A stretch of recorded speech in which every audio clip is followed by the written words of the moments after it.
ni inkuru ibabaje, ni inkuru y'akababaro, inkuru ishenguye imitima y'abanyarwanda benshi, ivuga ko senateri Mukabalisa Donatilla yitabye Imana. Akaba ari inkuru igiye hanze mu masaha makeya, hakaba hashize isaha imwe aya makuru amenyekanye.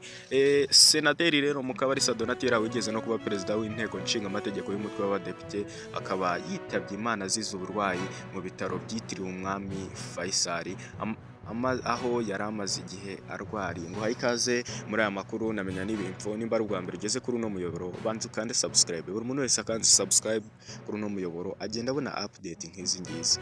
Mukabalisa rero yavukiye mu karere ka Bugesera i Nyamata, avuka Nyakanga mu mwaka w'1960, akaba yari umwarimu wigisha amategeko muri kaminuza yigenga ya UR ya IRK hariya mu mujyi wa Kigali.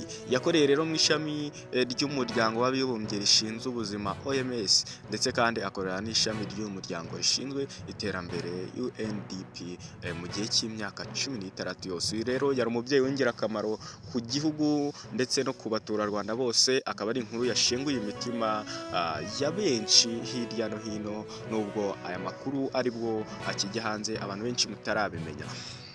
Uyu rero mu Kwakira 2023 Mukabalisa yatorewe kuba umudepite, aba muri uyu mwaka kugeza n'ubundi muri 2008, kuva 2011 kugeza 2013 akaba yarabaye umusenateri. Muri 2013 yasubiye mu mutwe w'abadepite awuyobora kugeza 2024 ubwo habaga amatora y'abawugize, kandi uyu Mukabalisa akaba atarongeye kwiyamamaza kuko yari amaze manda ebyiri muri uyu mutwe w'abadepite. Mukabalisa rero akaba yari perezida w'ishyaka riharanira ukwishyira ukizana kwa buri muntu PL, akaba ryarashinzwe ku itariki ya 14 Nyakanga mu mwaka w'1991.